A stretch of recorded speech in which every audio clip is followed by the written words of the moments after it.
The way I've been starting this for a few times is just I ask everyone about their personal connect to economic growth. So my father walked the entire arc of the 20th century. Like all thinking people of the mid-20th century, he turned himself into a communist. He joined the Communist Party. He was a full-time party cadre all the way till 1955. And then through the years, he turned around. And he also was understanding how the Indian experiment with socialism was going terribly wrong. I got my formative years with him, and I got the books. So I got to read Milton Friedman's Free to Choose. I got to read Capitalism and Freedom. I got to read essays in positive economics. I got Hayek's Socialism, the Fatal Conceit. These are all things I read when I was in my half pants. What is wrong with India? Too much central planning. The government is meddling in the economy in thousands of details. There was a great growth episode in India 1991 to 2011. There was a growth collapse after that. I want to always remind all of us that, you know what? When India got a great growth episode 1991 to 2011, it wasn't like there was any state capability. It wasn't like there was much rule of law. Okay, it was a pretty horrible Indian state. Right. So we should not have rosy visions about becoming Norway and then you'll get growth. There is right now a very prominent narrative about industrial policy, about government actually taking a more active role in promoting certain industry. You want to place bets about the nature of technology in the next 10 years and 20 years? Like, you will know it well, I will know it well. It's like, who are we? Yeah. We are pygmies. No individual knows it. It is the market economy that discovers this. I just want to question the arrogance of the people who believe that, oh, I'm the secretary of this department. I'm going to take a call about this technology or that technology, and this technology is strategic, and we're going to support it on ethno-nationalism. I'm really not there. It's not right. It's not wise. There's a little too much cockiness and a little too much arrogance. The fact remains that we celebrate good Indian firms and we're very proud of Indian firms, but the best Indian firms are far behind the best global firms.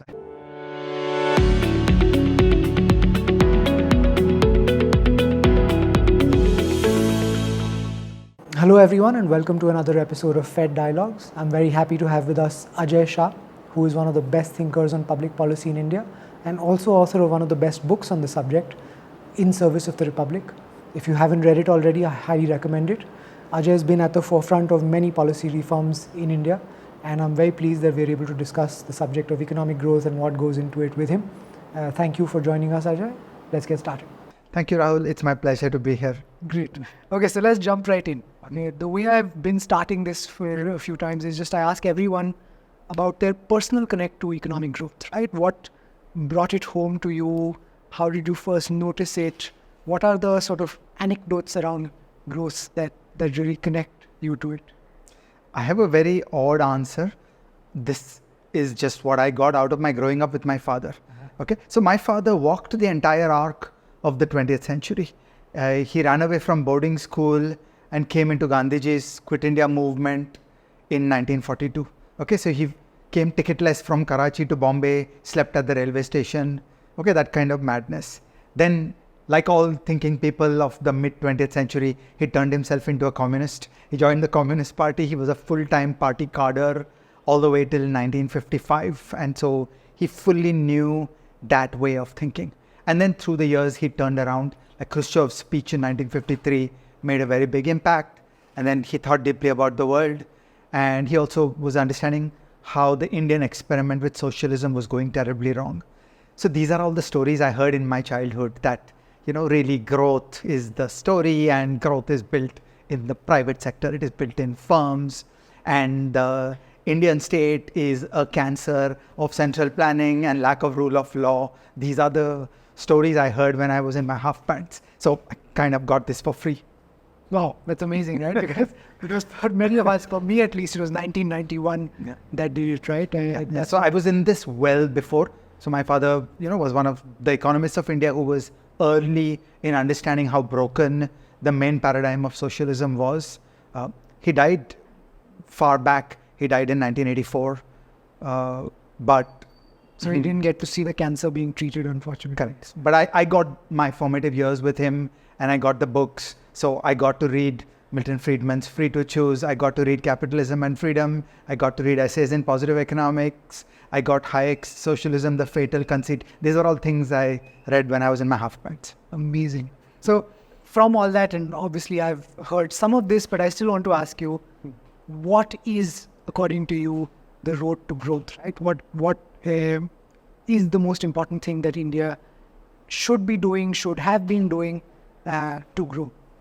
The closest I get to a bumper sticker is that what is wrong with India is too much central planning and too little rule of law.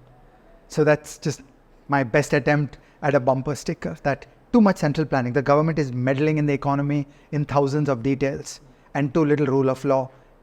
Government meddling is characterized by a personalized force, that it's not controlled by rules, procedures. It has arbitrary power in the hands of people. And when you put these two together, we have created too much of a risk of expropriation in the eyes of the private sector. And that has given us a collapse of investment. So in the data, we see the investment collapse at about 2011. There are a couple of different ways to measure it. I'm happy to discuss them. But my number is that there was a great growth episode in India 1991 to 2011. There was a growth collapse after that. You will notice that I do not talk that much about a constructive agenda of addressing market failure and building public goods and building state capability. It's all there, it's true, because there's no way to solve the bumper sticker without doing these. But I want to always remind all of us that, you know what, when India got a great growth episode 1991 to 2011, it wasn't like there was any state capability. It wasn't like there was much rule of law. Okay, it was a pretty horrible Indian state. So we should not have rosy visions about becoming Norway and then you'll get growth. So in fact, growth has to be ignited in a poor country with a ramshackle, shambolic capability of the state, and you will get to Norway later. So I don't think of state capability and addressing market failure as the soul of it, meaning you do need to go down these routes. Let's talk further in a few moments. But when I think of what made 1991 to 2011 happen, it was a messed up state. There was low state capability, and it wasn't like they were doing a whole lot about addressing market failure. But hey, there was growth. So there was a miraculous growth episode for 20 years, and it behoves all of us as a community to understand that, to think deeply about that, and wonder how might we recreate conditions to do another 20 years. But my views have shifted on that, about sprinting versus jogging, and let's talk further about that later. Sure. So just to address, therefore, I mean, you're saying, okay, it's not building state capability, but just to spell out what you're not saying, is it more unleashing the private sector? Is it just removing the shackles, right? Yes. So too much central planning and too little rule of law. You got to make private people safe. At present, what has gone wrong in India is private people are afraid that there will be some government change, there will be some central planning scheme, the government will announce some monopoly which is being built by the government, some new PSU, some rule will change. The private sector will not have even a modicum of consultation. There is central planning of a deep intrusive nature spread far and wide over India. In many ways, there is more central planning in India today than there was in 1991. And that just creates enormous risks for private people. Private people put their heart and soul to build companies for the companies to do well. And when they are presented with this level of fear, and of course then there are the problems about the income tax and the FEMA and the Enforcement Directorate and all that. So there's just outright fear in terms of expropriation, but also in the normal mainline business, regulation, regulators, government PSUs, new government PSUs, government policies, government monopolies, government bans, a sudden government rule that today evening you get a legal instrument which says that by tomorrow morning your entire enterprise IT system has to change. That stuff has just left the Indian private sector a bit bewildered and unhappy, and it has inhibited the optimism and the confidence. Or I want to say this differently. There's been a Darwinian selection where the optimists got destroyed and you've got more quiet, stodgy people manning the industry. Okay, so but what you're saying is skipping ahead a little bit to where I want to go later, but I'll go there now because I think it fits very well, right? One part is that this Darwinian selection is not just selecting for the quiet, stodgy people, but it's also selecting for the people who optimize for government and not for performance, right? So it affects competitiveness as applied internationally, but not because competitiveness in India is about optimizing for government. Yes. Competitiveness everywhere else is optimizing for price and quality of your product, right? So that's one, I think, unanticipated side effect also of this. The other thing, and this is what I wanted to get to, is that there is right now a very prominent narrative about industrial policy, about government actually taking a more active role in promoting certain industries, right? And everything you're talking about, how does that square with this vision that you can micromanage or at least give a substantial boost to certain parts of your economy and have that result in a net positive, right? Because that's very important. So I want you to, because it's coming into this flow, I want you to sort of talk about how that fits with what you're saying. So there's a spectrum of possibilities around industrial policy. The government may like to give subsidies to certain industries because they believe this is good for the country. And there's a variety of shades of grey about how the subsidies can be done. It can be an explicit payment of a subsidy. 50% of the money required to build a semiconductor fab is paid for by the government. Right. Or it can be like a PLI, or it can be tax breaks. Okay, so there's a variety of different ways to do it, but that's not important. I just classified under the bin of subsidies, that we take hard-won taxpayer resources and we put it into subsidies for certain chosen favored industries. Right. Or it can include protectionism, where we go anti-foreigner and we start saying that foreigners are a bad thing, and then you get into this concept of defining what is an Indian firm. If Sundar Pichai is the CEO of Google, does it make it an Indian firm? Okay, and so on. So you then get into the question of a certain racist view that certain skin colors are good and certain skin colors are bad. Okay, that is pillar 2, where you start saying that we will support Indian firms. Right. So the earlier version, the subsidies, can potentially be done in a neutral way, that if Samsung will build a fab in India, will you still pay 50% to them? And currently the answer is yes. Right. That any company chooses to produce in India, they'll get the PLI, they'll get the fab subsidy. So that is pillar 1, is a neutral treatment for Indian firms and foreign firms in the world of subsidies. Pillar 2 is the idea that somehow Indian firms are better. Okay, and then you get to the definition of what is Indian, and then, you know, person's got to look like you and me, and that person is what? A CEO, because will I hire a foreigner as a CEO? But no, then the owners or the board of directors, but I have foreigners as shareholders. ICICI Bank is 90% owned by foreigners. You go down that malaise, but that's pillar 2. And then pillar 3 is that the government will control the technology, that you can do whatever you want. You can be foreign.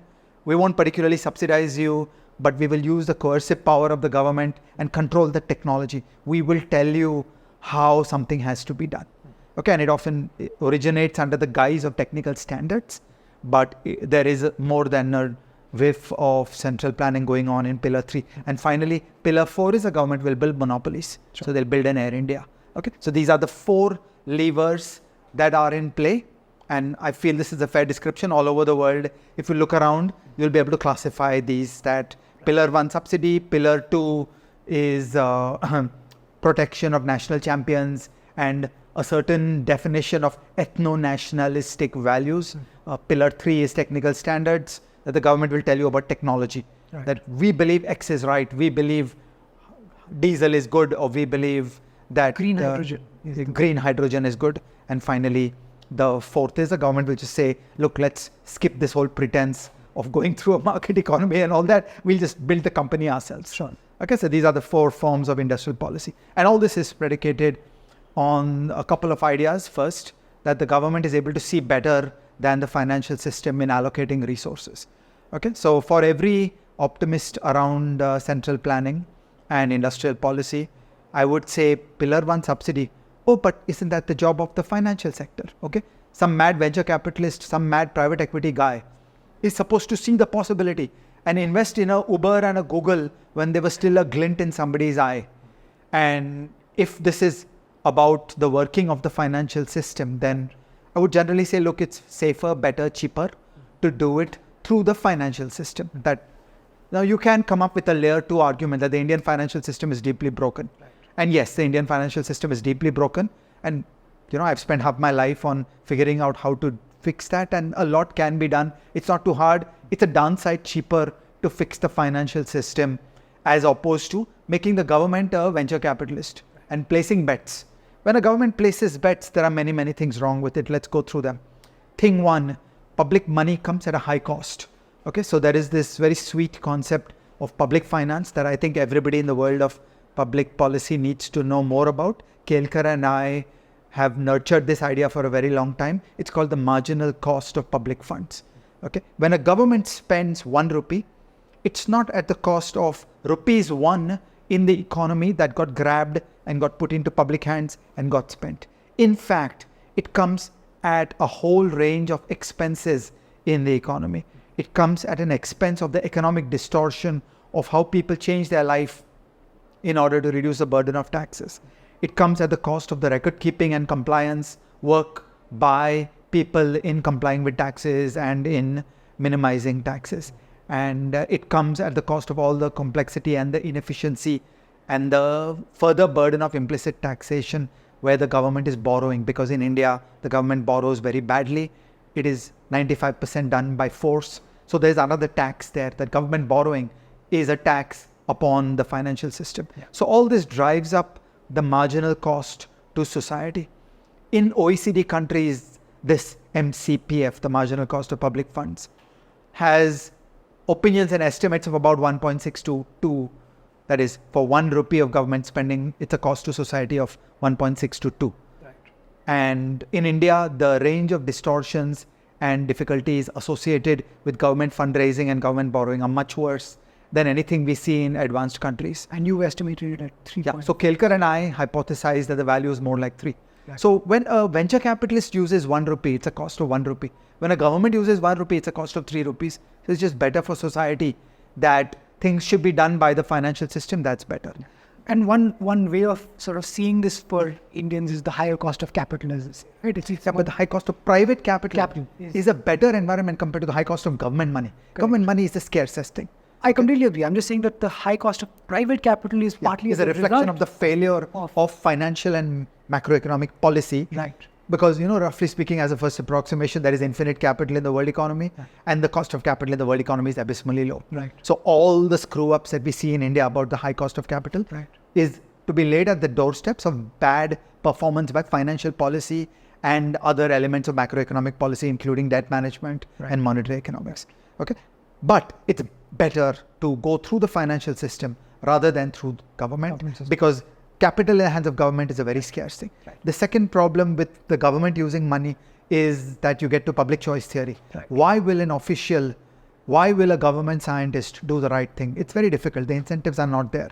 A venture capitalist is well incentivized. I think I completely agree, right? The public choice aspects of government is, like you were saying earlier, much more likely to give it to a crony or someone they like or someone who's bribing them. There'll be all kinds of political compulsions. Yeah. Somebody shouts on Twitter saying pro-government things, they're more likely to get money from the government. Right. Those kinds of things. So it's not an efficient allocation. And finally, I just want to appeal to common sense. Like, you want to place bets about the nature of technology in the next 10 years and 20 years? Yeah. Like, you will know it well. I will know it well. It's like, who are we? Yeah. We are pygmies. No individual knows it. Yeah. It is the market economy that discovers this. I just want to question the arrogance of the people who believe that, I'm the secretary of this department. I'm going to take a call about this technology or that technology, and this technology is strategic and we're going to support it. And I just feel very nervous when people say these things because, you couldn't do it. I couldn't do it. Nehru couldn't do it. Mahalana Bis couldn't do it. These were the best people. Okay. And we expect our government departments today to do it. Which is also why, that's unfair. Yeah, which is also why I think it's a very common fallacy to find amongst particularly intelligent people, right? I think particularly intelligent people have a good sense for the world and they have a good sense for themselves. Yeah. And they somehow feel that good sense is going to be transposed onto whichever bureaucrat or politician is going to make these decisions. And I would say to those intelligent people, dude, go trade the stock market. Okay, be a speculator on the stock market. Put your money where your mouth is. Don't put public money where your mouth is. Okay, that is not fair. If you believe in this stuff, by all means buy shares. I think it's worse than that. I think it's don't imagine that public money will be put where your mouth is. Yeah. Right? They imagine that public money will be made with the same sort of foresight or speculative intelligence that they possess, Whereas public But money also the moment we have gone down this conversation, the foresight and speculative intelligence in the hands of a venture capitalist is a very scary, tentative, risk-taking thing. Okay, so we know and love Ashish Dhawan. He has so many amazing achievements to his credit, where he made some calls 10 years, 15 years before the rest of the world understood it. But Ashish has had dozens of fails. Okay, and he approaches it with that humility and that skepticism. In government, the power goes to your head. Okay, so all this is my shooting down pillar one. That just like, let's not bring public money into this. Okay, like I'm happy to discuss the other three, but let's keep public money out. Okay, next on ethno-nationalism. I'm really not there. It's not right. It's not wise. Okay, we love India. We dream for India. You and I are the purest Indian patriots. We voted with our feet. We live here. We love this country. We've dedicated our lives. To this country. But, okay, high productivity, high capability are in global firms. Okay, the great Indian IT industry, the greatest industry, the one thing that India does right, was seeded by the likes of Texas Instruments that built their first software development facilities here, and then they started hiring people in India, and that knowledge went into people in India. You know, I recently wrote a column about FDI where I felt impelled to put a paragraph of argument from scratch once again about why FDI is important, because sometimes people forget. There's a little too much cockiness and a little too much arrogance. The fact remains that we celebrate good Indian firms and we're very proud of Indian firms, but the best Indian firms are far behind the best global firms.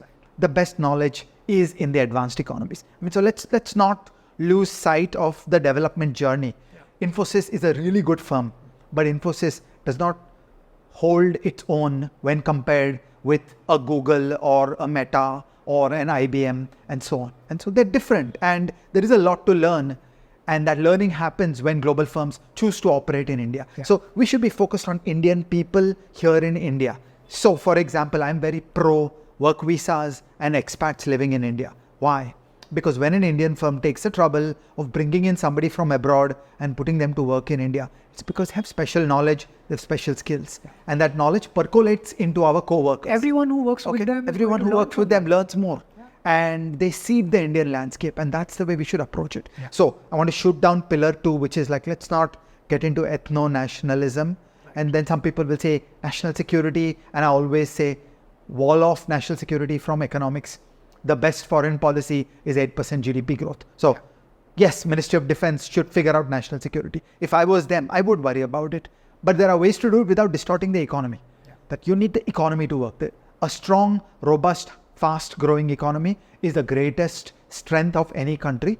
And we should decouple these two. So if the economy does well, if GDP is strong, taxation will be strong. There'll be a chunk of money to give Ministry of Defense. And I'm very happy to sit and discuss military affairs and how geopolitical questions can be addressed in that. So they should be worrying about chips sourced in China, which may have a backdoor. So if I was them, I would be absolutely paranoid about sourcing any equipment from China. I think that's a very strong argument for economic growth that doesn't get made often enough, that the best defense strategy is a good economic policy. Correct. Okay. And then you should not use defense considerations to contaminate the growth journey with this ethno-nationalism. So that's pillar 2. And I just say, I'm skeptical. Next, we come to pillar 3, technical standards and central planning. So let's first start at a different wording, and because, words matter so much. Would all these quality control orders of late fit under this for you? That is just protectionism. I didn't even bring protectionism into this because protectionism is like rather obviously a bad idea. I don't even need to. It's still being used right now, so I think we should talk about it at some point. I'm happy. Yeah, but that's like really worst. No, I'm on. So let's start. Step 1. Central planning is a bad idea. The government does not know technology. Okay. So can we treat that as a dharma? That firms inside their business know technology.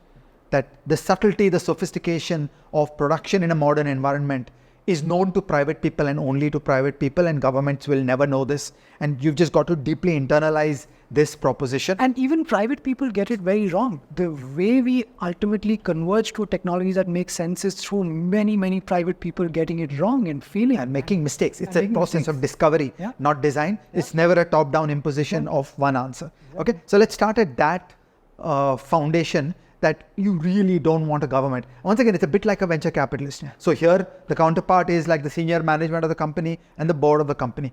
The senior managers of the company, the board of a company, they sit and they look into the unknown and they place bets that, you know what, we could go do this, we could go do this, we really don't know, but net, we feel this will be a good idea, but let's run a small pilot with the other because we can't be really sure. And as you correctly say, 50 firms in the industry place bets on different things, and some of them work and then others copy them. Correct. And there is the ceaseless process of the FOMO that, oh my God, we placed our bet on this, but those guys, they're actually doing very well with that process. That is how technical change happens. Let me make a military analogy. There is a huge mistake in the world where people mix up the cool tech and what I affectionately call the toys. And I don't mean any harm. I completely get it. I love all the high tech. I love all the toys. Okay, for me, the act of touching stuff. Please. Yeah, for me, the act of touching a CNC lathe is the closest I get to a spiritual experience. Okay, so I love the toys. But now let's talk military terms. When you get the tanks, you actually don't get the effectiveness to wage war. It took 10 years in the hands of geniuses like Marshal Tukhachevsky and Heinz Guderian and Erwin Rommel to figure out that, this is the doctrine under which a tank will be used, which is military speak for all the management processes and everything else that has to be orchestrated to make tanks work. So when the first tanks showed up in the First World War, it was a very limited tank doctrine and they kind of did some simple things and they did not work too well. It took 10 years, 15 years for people to think deeply about what is this tank and how you use it. So I want to elevate and respect the management that surrounds the technology. High productivity firms are not just a creature of the technology in a hard science sense. Absolutely. High productivity firms are management. They are the genius of that choreography, of the dance, of people and how they work with the machines. And the systems and institutions. My example would be ancient China had all the science and technology known to them, right? They had the gunpowder, they had the sail ships, paper, they had sail ships, they had everything. Why were they not? Never did anything with it. Never did anything with it. Yeah. So inside private firms, the journey to productivity is rich and subtle. And if you will just parachute in some toys into the hands of private firms, it won't particularly deliver great things. To flip it around, this is the hardest of the knowledge. It is soft knowledge. It is tacit knowledge. It is not transferable. You can go to a global trade show and you can buy the latest and greatest CNC machine. What you can't buy is the amazing knowledge present inside the German engineering firms. And that again is inside the foreign firms. It is not there inside the Indian firms. And any top-down imposition of technology will go wrong because if the senior managers of the firm and the engineers in the firm are groping in uncertainty, how dare some official or some central planner tell the country that, dude, this is the right technology, thou shalt use this. I have so many questions buzzing around in my head, right? So I don't know which ones, and again, time will ultimately be a constraint. But even on this, where is the most egregious thing that we're doing right now on this? Because it's not even something I think about, honestly. I'm much more stuck in the public subsidy and tariffs. Okay, so this is happening a lot in the world of high technology. Okay, so it began at the UID AI, then the UPI, then Bharat Bill Pay. Okay, now there's a unified lending interface, ... Sure. So in each of these, what is happening is that some individuals design a technology, it is imposed upon the entire country, coercive power is used to make sure everybody uses it, foreign companies are blocked from entering in India, and I just want to say, not wise. Sure. Okay, that's pillar 3. Got it. Finally, pillar 4, government setting up monopolies. Yeah, that's like NPCI. Okay. And again, I want to say the essence of the journey of growth comes from a process of discovery, not design, from competition, from the unpredictable non-linearities of the market economy. And we should respect that rather than having the clean, tidy, what is designed and looks good is seldom effective. So what looks good on a whiteboard is seldom effective in the field. This is a bit like Jane Jacobs and the ballet of the street in her understanding of urbanism, that the top-down design of Chandigarh is seldom a way to get to a great city. A great city has an element of chaos and unpredictability, and the streets look a little chaotic. Things don't look perfect. A city that is instantly comprehensible to a visitor is not often a great city. Great cities are messy, but that's because the human mind is messy. Gurgaon, right? It's Gurgaon versus Chandigarh. So these are the 4 pillars of industrial policy, and I'm just unenthusiastic about all four. Yeah, that's the better. But I want to ask you, because there are serious people considering, and I think pillar one is the one that most people think of, right? So I'm very grateful to you for expanding into all of these different ones. But I want to dig a little deeper on pillar one or a few other arguments, right? I think one argument that you made, obviously, is that government funds are not best used for this purpose. So one objection I've heard is the government throws away its money on all kinds of ineffective things. Yeah. If they spend their money incentivizing, let's say, Apple to come to India, is that a bad thing? So let me now give a better version of the PLI argument. Okay, there's a part of my heart that does not disagree. There's a part of my heart that grieves. Okay, so there is more wit in PLI than meets the eye. The argument is the Indian tax system is broken. Right. There is plenty of stupidity in the Indian tax system, and we're just refunding the monies to Apple that should never have been taken from them in any reasonable indirect tax system. Right. A, I agree. B, it bothers me. Why Apple? Why not everybody? And that takes me to C. Like, come on, you've had an overwhelming majority in the parliament and the ability to get legislation through the Lok Sabha. Why was it so difficult to fix those mistakes of tax policy and tax administration? So, I mean, I can even understand it as a 3-week, 6-week initiative to get things going. But if the government agrees that Indian indirect taxation is broken, and I do too, and I'm happy to discuss that at length. Right. By the way, Ila Patnaik is the one that has really opened my eyes that these are not second order issues, these are first order issues that fundamentally contaminate the ability of manufacturing to operate in India. I didn't know how deeply this stuff matters and how deeply this stuff is broken. Maybe we should discuss on another day. Ila and I are writing a paper on this. Okay? But she's really woken up my eyes that this stuff is not second order, this stuff is first order. I used to think, say, look, basically we got our GST now, and in GST you get 0 rating of exports now. So aren't we pretty much done? And only in the recent 2 years, Ila has carried me to a modified position that no, the list of mistakes of indirect taxation in India are first order, and they fundamentally frustrate a lot of globalized manufacturing from happening in India. And I've shifted positions in response to her arguments. And as I said, I'm in the process of building some paper with her. So if Apple comes along and says, like, look, this makes no sense at all, it is a nice temporizing move to say to them, yes, I'll refund it to you, even though it's not my law, meaning my law is stupid, but this is a special case and I'll refund it. Right. But it's been years. Yeah. So why would you do this indefinitely? I would think of this as 6 weeks. Right. I would say to Apple, I will gather the best public finance minds in India.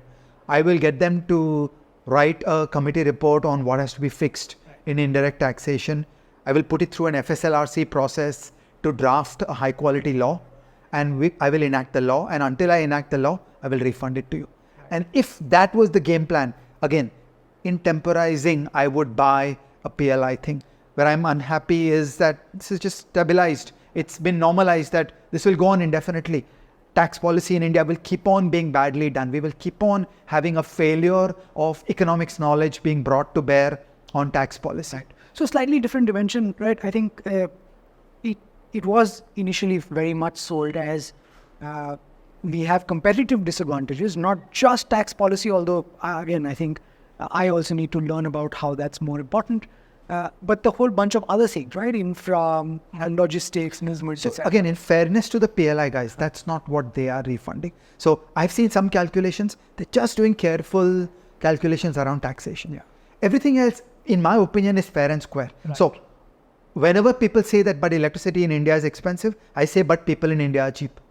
Okay. So beyond that, it is the zone of capitalism that every production question is some combination of land, labor, capital, enterprise. And it is for firms to choose that if I am in remote parts of Chandrapur district, what is optimal there in terms of the prices of land, labor, capital, enterprise and the logistics costs of moving there. And firms should choose, and firms should never complain that, but I'm finding the price of clean water is expensive. Fine, then don't do business there. Right? Then you got to figure out yourself. So there is an immense operational advantage in India, which is of cheap labor.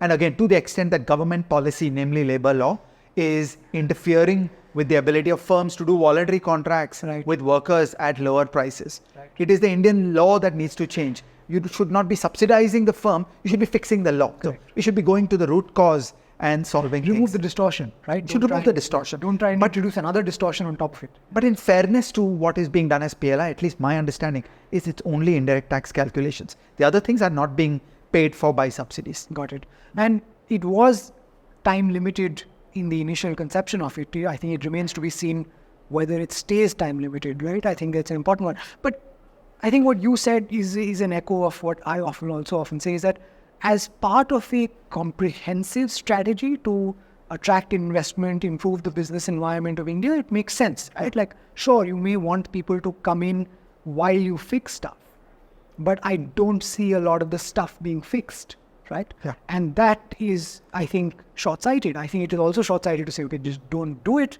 or completely take it away from your menu of options, but to have it be your sole option, Correct, is also, I think, a big mistake. Yeah. Now, in this, I want to say two things. One is that Apple is a storied firm. It is one of the world's most recognized and respected brands, and rightly so. Okay, Apple is a great firm. I'm not at all dissing on them. It's an absolutely wonderful firm. It is a deeply resourced firm. It's multi-trillion dollars of market cap. And then they are able to work the public policy process of India and get meetings with the right people and get the right conversations for designing the PLI and manage to get paid on time. Okay, there are tens of thousands of important, capable global firms who don't have that ability to work with the Indian state and solve their problem.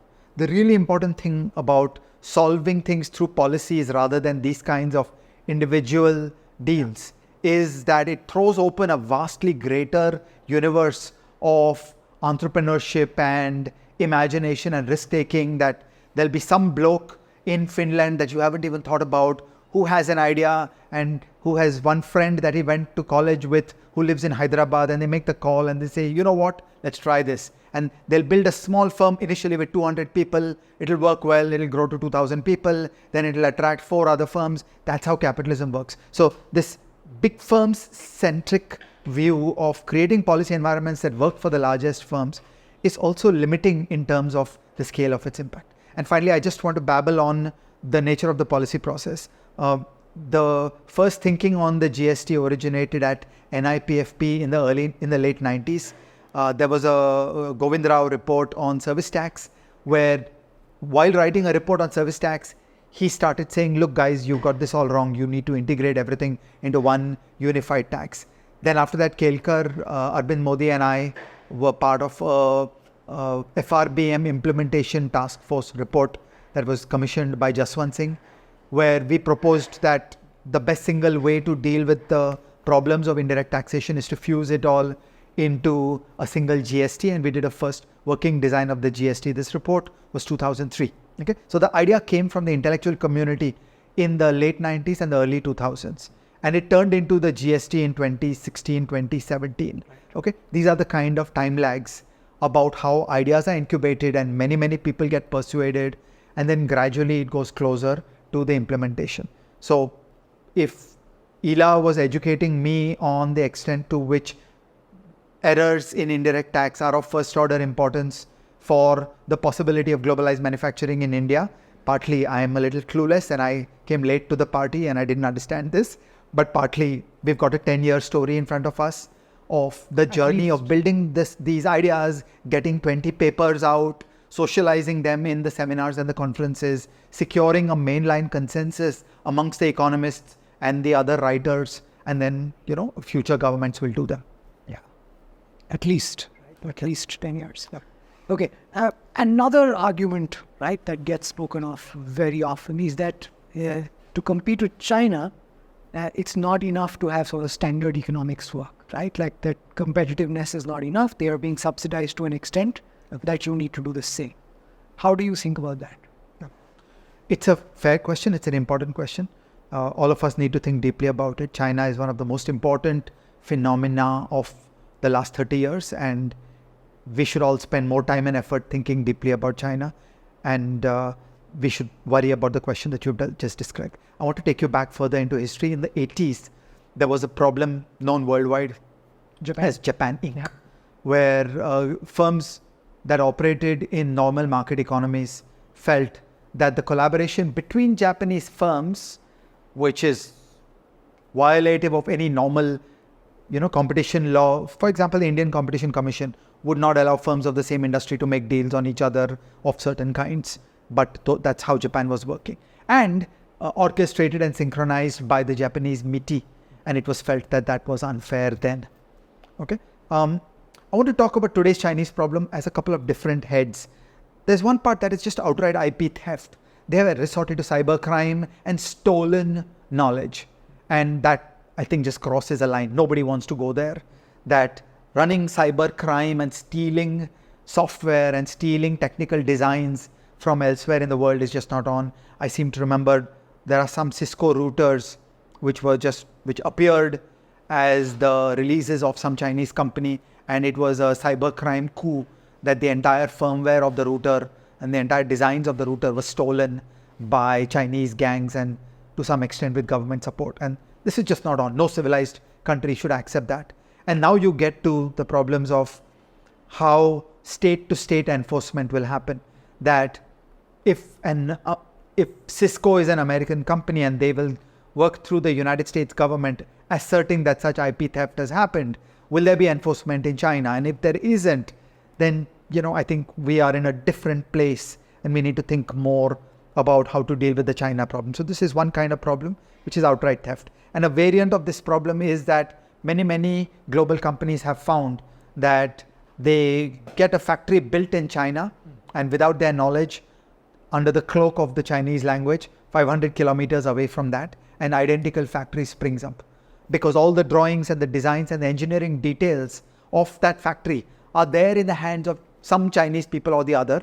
And it is a business model in China to then obtain all those secrets and then commission the same engineering vendors, the same L&T equivalent, to build the identical factory in the hands of some other entrepreneur. Right. And suddenly the global company producing in China has lost its entire IP and it's got first-class counterfeits coming out under a different Chinese brand name. This also I think of as just basic police action, that you need to be a part of the civilized world enough to respect the claims of foreigners. And this comes under the head of ethno-nationalism, that if foreign firms don't get equal treatment, then you've really lost the ability to participate in globalization. The third problem in China is about the subsidies, where there is cheap energy and cheap land and cheap finance. This is again a story we've seen in Japan before, where in Japanese finance, there was an evergreening of loans, which led to zombie firms. Yeah. Zombie firms were like dead men walking.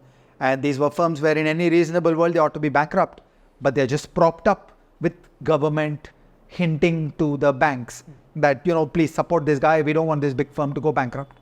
And from the viewpoint of the competitive dynamics of an industry, it is a unique agony for you and me to be running a sophisticated, high productivity firm and to watch our profits being destroyed or even turned into losses because some loser who doesn't know how to run a factory is competing with us in the market, charging low prices in the market while running a negative operating profit for several years, propped up by the government, propped up by the banking system. And this also is a very uncomfortable problem with the behavior of many Chinese firms.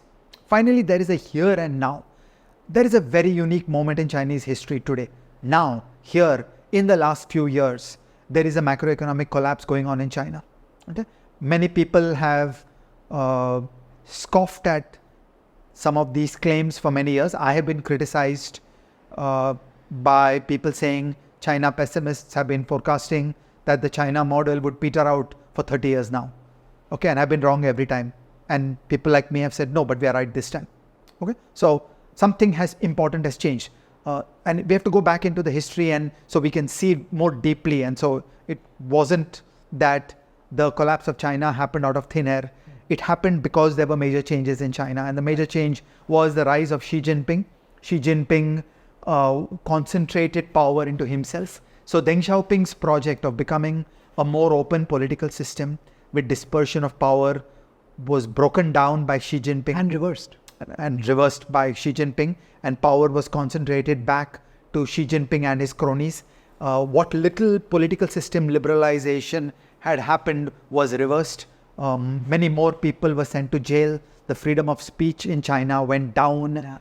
And They destroyed their entire tech industry, right? yeah, he destroyed their tech industry. And China went back from being a country that was on a long journey to learning freedom, okay, whether economic freedom or political freedom. China went from that progress in the journey to a reversal where political freedom went down, where more central planning came, where the rule of law declined, where arbitrary state power could be fired through the barrel of various guns against private people, and the private sector got disenchanted, the private sector lost its optimism, and the entire economy got messed up. On top of that, Xi Jinping went into a arrogant nationalism in taking on the West. He started getting angry against the West. He started making claims that the West is hostile to China and the West will not accept the rise of China, but now we are big enough and so we will take you on in a variety of ways, including most notably supporting Russia's invasion of Ukraine and promising that any day now we reserve the right to invade Taiwan and so on. Now, as a consequence of all that, all hell broke loose in the Chinese economy. My 5 minutes narration sounds like a script out of hell for how to mismanage an economy. It is like everything wrong all at once. And so from 2018 onwards, the Chinese economy has been in absolutely terrible shape.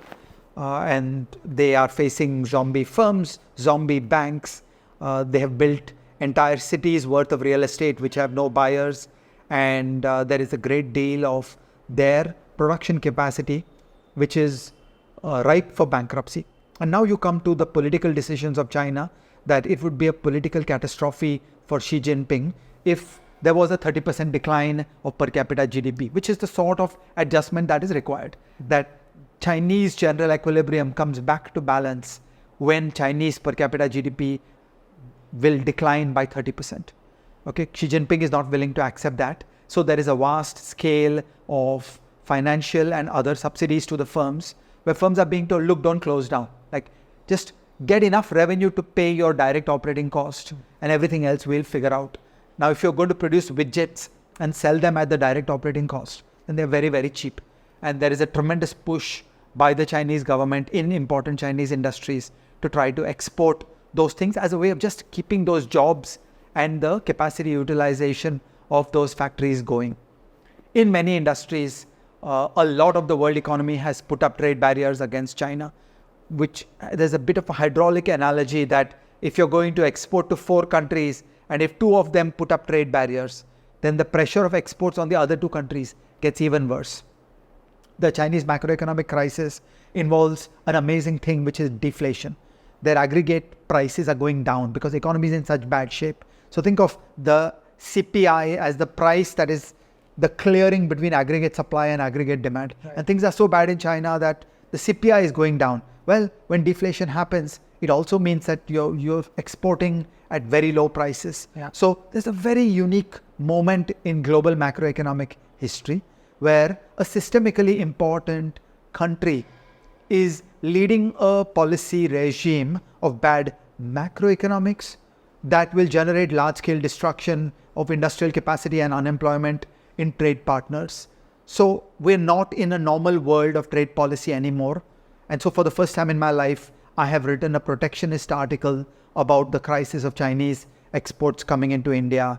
And I think, again, Eli and I have co-authored this, and we think that there is a case for some limited, very careful non-tariff barriers against certain situations, and I'm happy to talk about that. But that's a response to this very narrow here and now. It's 2022, 2023, 2024. That's all. It's not the larger story. So this is my full response to the uniqueness of what is going on with China. Here's what, again, it's a pushback in some respects, right, to taking these measures. Why would you not want to profit from this?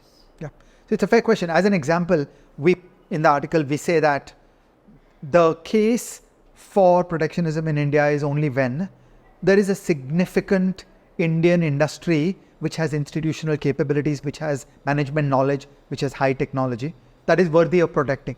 If there is no such industry, there's no meaningful industry, then you should just, be saying thank you to the Chinese and buying up this stuff and sticking it in a warehouse. Because they're subsidizing your production and your consumption. Your consumption, yeah. So we should be, building warehouses to store this stuff and buy it while you can, because this will not last indefinitely. So I don't want to make sweeping statements.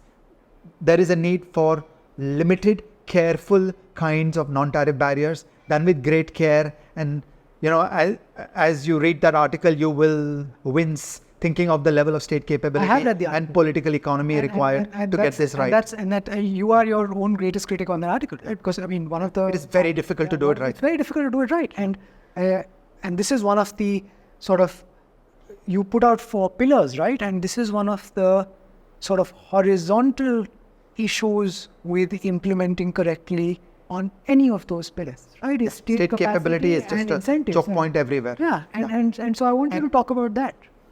So let me just finish on China. Sure.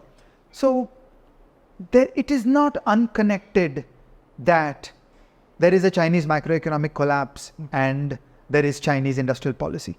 Okay, so Xi Jinping, consolidation of power, central planning, industrial policy, Chinese collapse. Correct. These are 5 of a piece. It is not correct to single out electric vehicles and say, oh, China industrial policy is so great. That same industrial policy attempt in many other fields has actually led to this overall destruction of the China model. Yeah. So Deng Xiaoping and his successors had done something miraculous, and Xi Jinping has wrecked it. Right. And so I think that also should be laid at the doorstep of the central planners and the industrial policy. At a philosophical place, it's very much industrial policy that's done this, right? And I think this is one of the classic, like any industrial, you see the thinkers that promote industrial policy are very much cherry picking the few successes. Yeah. And so many things went wrong. I could argue that it was Chinese industrial policy that did ridiculous levels of promotion of the real estate sector. Yeah. Okay. Now, if you just read rules, you will see, my God, this government really wanted the construction sector to triumph and for a ridiculous amount of millions of houses to get built. Yeah. And you know what? They did it. And there are few bigger blunders in world history than Chinese industrial policy around the construction sector and real estate. Yeah. So you should not cherry pick that Chinese EV has done rather well and that is the achievement of Chinese industrial policy. Chinese industrial policy has played in many fields, and I would argue that in fact this kind of approach represents the destruction of the successful China model, which ran all the way from Deng Xiaoping to the rise of Xi Jinping. It was there in milder versions earlier. The Chinese economic policy made more sense earlier, and I'm happy to discuss that. It was more across the board, right? It was just more general. I think Ricardo Hausmann has been the best thinker in understanding China's rise. He has emphasized the importance of the Chinese conception of FDI. The approach was, China has bad institutions, and for a long time China will have bad institutions because they're not even a democracy. Okay, institutions goes with the word rule of law. Okay, you can't separate the word rule of law from the word institutions, and that's not China's thing. Okay, like they have a constitution which doesn't happen, and the judges are deferential to the Communist Party. So, rule of law is not their thing. So it will be very hard for China to build institutions, say even worse than India, if that is possible. So the Chinese approach to FDI was that, look, you're a foreign company, you don't need to know anything about China, and you don't need to have any complex contracts and sophisticated activities in China. Yeah. You just want a piece of land. We will give you the logistics ability to move raw materials into China. You will hire Chinese people. They will do work on an assembly line. You will re-export the work. So it's a sterile engagement with globalization, and that's what powered the Chinese model for a long time. And I say brilliant. So it is a very wise approach of an FDI-led model where you did not need to engage with the complexities of a Companies Act and accounting and stock market and the stock market regulation. And it's no surprise that for all the beauty of Chinese high growth and its emergence into middle income, the Chinese stock market has been doing very badly for a long time, because the stock market depends on subtle institutions like accounting. Okay, India has accounting traditions that go back to the 17th century. And it is very difficult to recreate accounting traditions after you've been through the cauldron of the Cultural Revolution. Right. So there's a soft infrastructure of the modern economy, which is about rule of law, it's about institutions, it's about commercial contracts, it's about the concept of a company. Right. The concept of a company is only thinly established in China. There are all kinds of horror stories about you thought you owned a company, but actually it was not This is what quite they a did company. in the special economic zone. Right? Yeah. Like just a special economic zone. Yeah. Here's a piece of land, it's a special economic zone, there'll be no labor law. Yeah. Okay, and I believe we in India should do it too. Yeah. That it's a good idea. It's not the only idea, because in India we One have... of the things that we are trying at FED. Yeah, so it's worth doing. It's not the only game in town, Yeah. meaning the entire gigantic success of the Indian services exports industry has come without SEZs. Yeah. So I think India has the institutional maturity to create corporations. Okay, so Infosys, TCS, these are incredible achievements. And so there is a wisdom and a richness, and there are norms, meaning there are bad actors. Okay, so there are individuals who do horrible things, and we hope that over time they get winnowed out of the body economic of the Indian economy. But I live in Bombay, and I am very aware of business culture in Bombay. There is such a thing. Yeah. So there is business culture, there are norms, there are oral contracts, people do business with friends. You don't go to court. One of the sure red flags is a company that litigates a lot. Then you know that they're doing something wrong. Or some individuals, when they litigate a lot, these are bad actors, and effectively they get shunned and nobody will do business with them. We do oral contracts because we don't trust the courts. Yeah. We are rooting around the malfunctioning of the Indian courts. It's reminding me of the grief paper on Maghribis versus the Genoese, right? Like the culture. No, I don't know this. Oh, it's a really nice paper. I highly recommend it. Okay. Yeah. Tell me about Yeah, it thoroughly. I will. Okay. But just to finish. So there is wisdom in that Chinese model saying, here's a piece of land, we will give you the logistics and we will exempt you from all the laws. And by the way, I also want to say to every friend from the Department of Revenue who's hearing this, that you know what? It is perfectly good to give tax breaks to foreigners because they generate salaries and they generate incomes. Yeah. They give Which is consumption. business to counterparties in India. So the fundamental concept, you do not tax foreigners, remains that, like the Vodafone story, that a foreigner one is doing a trade with a share in India with foreigner two. It's not the Indian tax base, and it's a fundamental failure of public finance knowledge when the Indian tax authorities want to say this is my tax base. Or similarly, any stinginess in refunding the comprehensive burden of indirect taxes to an exporter. It's just a simple rule. The high seas prices of goods and services are immune to all taxation. And you got to just grok that. India will become rich, people will get salaries, other firms in India will get contracts, and they will generate the tax revenue. I think the story that this monumental mistake was possible should warn us against trying to do industrial policy in India. Right? Yes. It's just such a short-sighted, incredibly poor policy measure that somehow made it all the way through Indian Parliament at one point, right? And the Supreme Court and so on. It's a monumental failure about the institutions of India, and it has scared off a lot of foreigners. Note the dates carefully, 1991 to 2011. Okay, so the dates line up correctly. But back to China. Yes. So Ricardo Hausmann, in my opinion, has the best insights that Chinese institutions sucked and were going to suck for a long time, because emergence into a democracy and rule of law takes a very, very long time. In the best of times. In India, we should have no illusions that there is a very long journey for India to get to rule of law. It will come gradually, and it's not like we magically got to state capability and rule of law for 1991 to 2011. Yeah. We should think deeply about what was the nature of elite capability in India and how disputes got resolved and how the business world had recourse to policymakers to solve individual mistakes in the 1991 to 2011 era. In China, there was a phase of a more comfortable FDI-led growth where there was not that much of an attempt at industrial policy. When we got to Xi Jinping and a whole radical change in course and full-blown central planning arrogance that we will have this payment standard and we will build China Pay. Basically, UPI is China Pay. We will build China Pay. We will block MasterCard and Visa from operating in India, same as India. Sorry, we will block MasterCard and Visa from operating in China, same as what was done in India, and so on. Those kinds of approaches actually torpedoed the China model. So I'm not convinced that industrial policy has done that well for China. It has in restricted areas. But when you zoom out a little and you take that whole philosophy of too much central planning and not enough rule of law, it actually screwed up the whole development trajectory that was initiated by Deng Xiaoping. Yeah.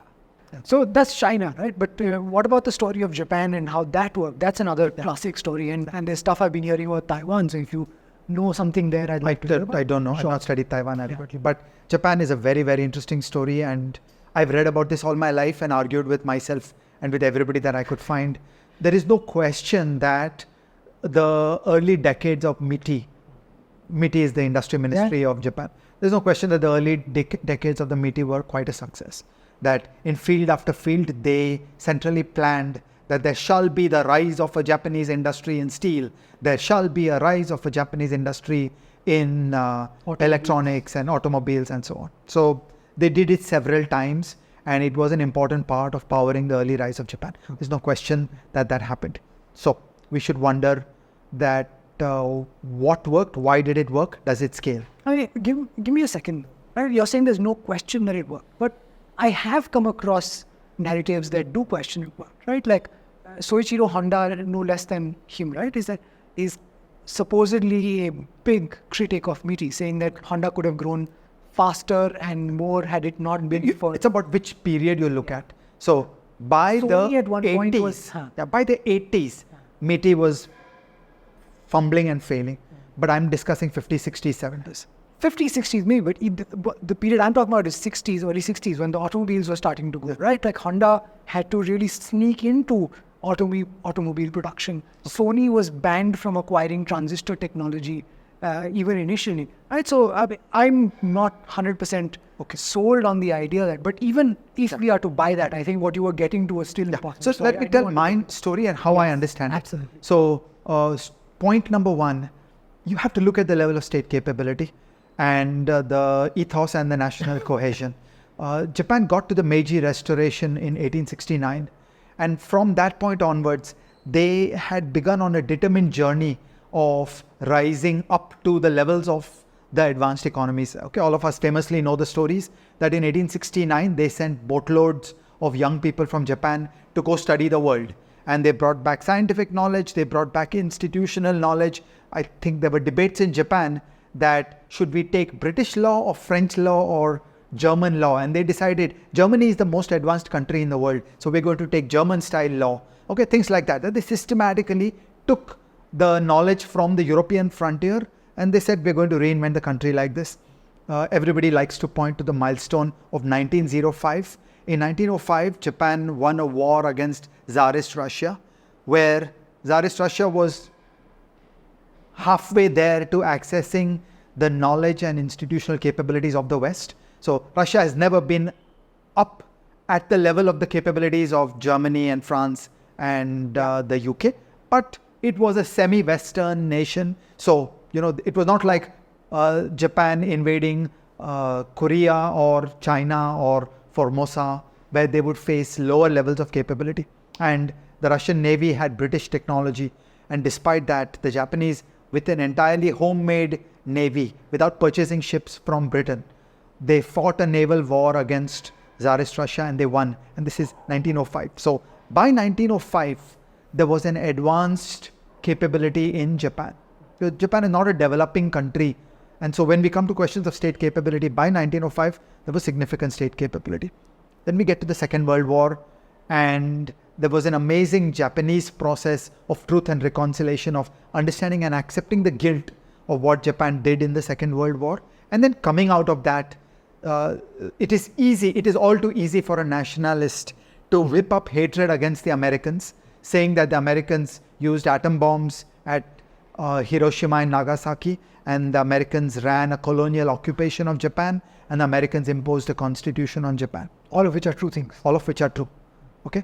And yet, in Japan after the Second World War, there was a very humble recognition that we screwed up big time and we were wrong. And, the burden is on us to rebuild this country and to make it good. So there was a very high level of national morale and a sense of guilt that, we got to do this right. And that's the context in which you see the working of the bureaucracy of Japan in the 50s, 60s, 70s, that they were really recruiting the best people in the country, and they already had high state capability for generations. Because in 1905, they were able to win a naval war against Russia, which is not a small matter. For generations, they had very high levels of bureaucratic capability. I remember when I read about the Second World War, the Americans were shocked after the war at the level of industrial capability and the sheer output of planes and ships that they found in Japan during the Second World War. Namely, that the best estimates by American intelligence had significantly underestimated Japan during the Second World War. It is only after they occupied Japan that they understood, my God, we were up against something far more capable than we ever dreamed. So this is not a developing country. This is not a poor country. And this is a country which was rising out of the ashes of the Second World War with a deep sense of guilt and the need to show the world and themselves that, actually there's something great inside us and we can do this right. In those situations, there were some wins by the Japanese MITI.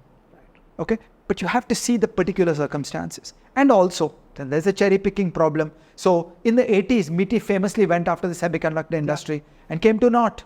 Okay, it just didn't matter because CPUs happened in America and Japan just did not get to the party when it came to building CPUs. So all the industrial policy of MITI did not work when it came to the semiconductor industry, which was supposed to be their next wave. I remember as a child, there was a big supplement inside the Scientific American, which was an ad by MITI. It was a 40-page ad to the scientific and engineering talent reading Scientific American, that we are MITI, we are so cool, we're industrial policy, we shall guide the Japanese industry and we are building the world's greatest semiconductor industry. Come live in Japan, come work with us, etc. Okay, but it didn't work. And then, as you correctly say, a whole bunch of people inside Japan started questioning MITI. Okay, so this is one view of MITI. And then once again, just like we did with China, I want to take the second view that all the central planning in Japan actually worked out badly. That Japan rose like a phoenix from 1945 to 1985. For 40 years. And then after that, they had a terrible time. And if you actually level out, you average the growth of Japan from 1945 to 2025. It's good, but not great. So I feel it's better to nurture the ways of the market economy, the ways of capitalism, which is a ceaseless churning and low growth rates that are maintained for a long time, rather than some quick spurt in a relatively artificial way, which will then peter out, and then you'll get a 10, 20, 30 years of retrenchment, and you're trying to figure out what to do, and you lose institutional capital, you lose people, you lose the memories. Okay, you need the knowledge transfer from the previous generation to the next. When you have an entire generation long fail, like what is shaping up in India, that we've lost a generation of the capabilities of what was happening in the earlier world. So I feel that's a very costly way to proceed. So for Japan also, I would say that the jury is out on whether a counterfactual of a pure market economy from 1945 would have worked better. And the other example that's coming to me, and maybe we don't discuss it in too much depth, but I do want to get to it, is South Korea. They seem to have somewhat better made that transition, right? Like they are still a competitive, dynamic, vibrant economy relative to the others that we're discussing here. And they never very heavily got into industrial policy in the first place, and then maybe that's what saved them. I was discussing it with Dr. Panagare in one of our earlier episodes, and he said they tried it for a small time, they did badly, and they managed to exit quickly, and that's what saved them. I don't know if you have views. So I don't know enough about South Korea. Lat Pritchett has told me a high-level story which runs like this, that there were some 14 business houses, they're called chaebols. There are 14 business houses, and the dictator somehow got one good idea that I want them to export. Okay, now that's like a difficult piece of good fortune to have one such dictator and to have these 14 business houses. And he basically would run meetings with them every day and say, we want you to export. And then the whole Ann Kruger, T.N. Srinivasan, Jagdish Bhagwati type argument kicks in, that exporting creates a correct political economy inside the country, because you're not trying to grab from each other, you're not trying to grab from the local economy. In fact, you are aligned in everybody's interest to create high productivity because you want to compete in the global market. So you want a small country like Korea and 14 business houses and just a single-minded focus on exporting. And that worked well, and over a 25-year period from the Korean War to becoming an OECD member, South Korea arrived. Also, it was very lucky and good for them that they also managed the democratic transition, that the Olympics in 1988 basically put them irrevocably on the path to becoming a beautiful democracy. Today, they have that complete freedom of speech, freedom of politics, freedom of elections, no arbitrary power, freedom of economics. So they really graduated to the full package of freedom, which is what kept it going after 1988. So, otherwise my counterfactual would be that you may have got a more dictatorship type economic model with 14 business houses, which worked from 1960 to the late 80s. But then it would have run into trouble. Unlike China, they actually got a big political system reform.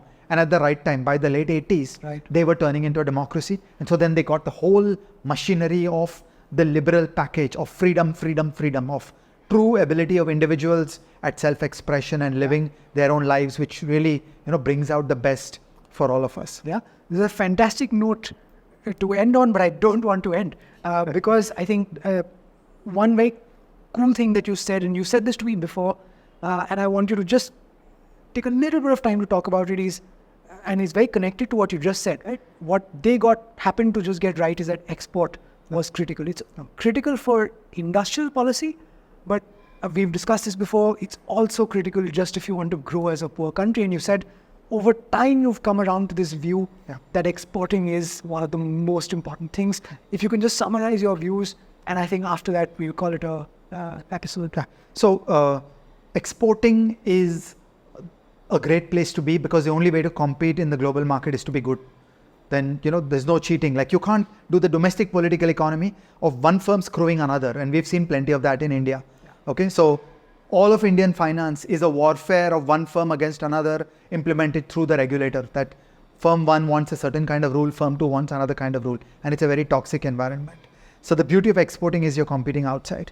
And there is an intimate connection between exporting and FDI. A good slogan to remember is that 50% of world trade happens intra-firm. So they're not firm-to-firm arm's length transactions. They're happening within multinationals. So the only way to succeed in exporting is to become a host to multinationals, which includes foreign multinationals and Indian multinationals. And I've watched with great excitement the emergence of Indian multinationals, that hundreds of big Indian companies are true multinationals today. They operate all over the world, and that is the right way to proceed. Exporting and the emergence of multinationals with FDI also goes with the removal of trade barriers and capital controls. And there India has fumbled and failed, and we still have plenty of trade barriers and plenty of capital controls, but that's the logical future to go into. And that's where you learn how to be high productivity. So foreign and Indian firms in India participating in global supply chains learn how to run one firm at a time. It could be 10 people, it could be 100 people, it could be 10,000 people, it could be 100,000 people. But the growth of a country happens in the rise of productivity of one firm at a time, and exporting is the game under which that happens. And once I've said all this, I straight away want to say, let's not get into a Goodhart's law with this. You can always produce fake exports. This is a term that Eli and I coined. You can always get fake exports by government distortions of the exchange rate, by government subsidies on exports, and that just makes no sense.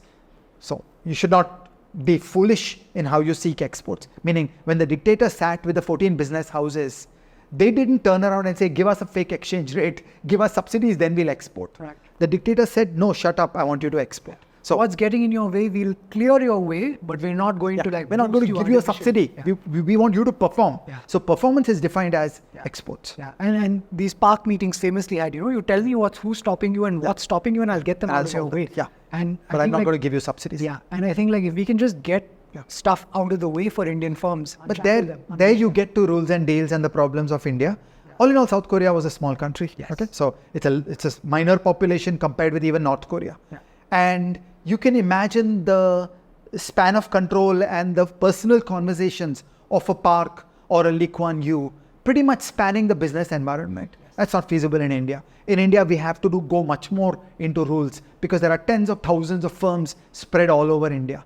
If you go towards that world of deals, that you tell me what is wrong and I'll solve it, then you're coming back to the bad old world of India, where the business leadership of Bombay would have to get on a plane all the time, come to Delhi and plead with one JS or the other, where managing Delhi was central to the success of the firm. And we should not go there. For a country the size of India, we're far better. Let me reframe that. Tell me what rule is problematic, and maybe it's not the business houses to ask that, maybe it's the broader intellectual community as well. But let's fix the rules of the game in a way that makes Indian firms competitive, multinational firms competitive in India to export. And that's the way to growth. I think that's fantastic. Thank you, Ajay, for talking to us. I learned a lot, as always. Thank you for being here. Happy to be here. Thank you.